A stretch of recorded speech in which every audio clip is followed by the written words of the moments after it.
Murah guys, 20 lebih je guys. Kadang tak semua busuk. Ya betul. Saya masih dekat Penang.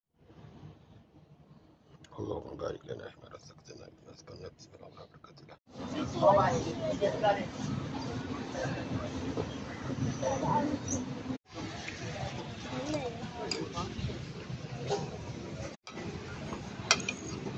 Banyak betul cili dia. Dah bayar. Abang tak bayar lagi. Abang nak bayar, dia cakap yang ni tak payah bayar. RM10 mat. Beri kat mana ni? Ni nak ambil. Ish. Tidak. Dia punya coklat tu. Kau dah buka pack. Cair betul.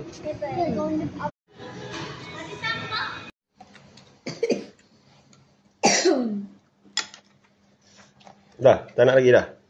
Dah sikit. Okey.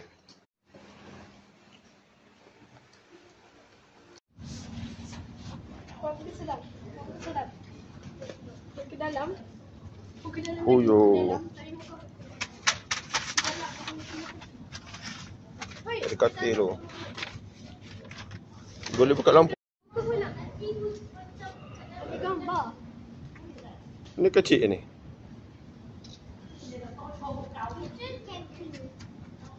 Besar lah kok.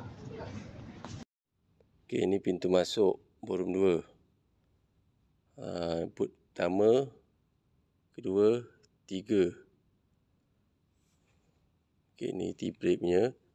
4, 5, 6, 7, 8, 9, 10. Lepas tu tea break. Tea break balik ni. Ni tea break.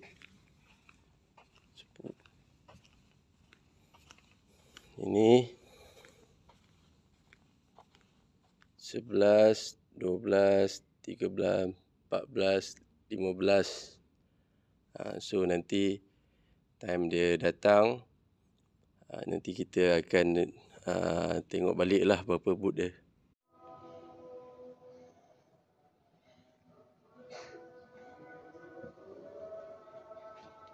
Lepas isyak abang pergi rumah kawan abah yang abah hantar itu.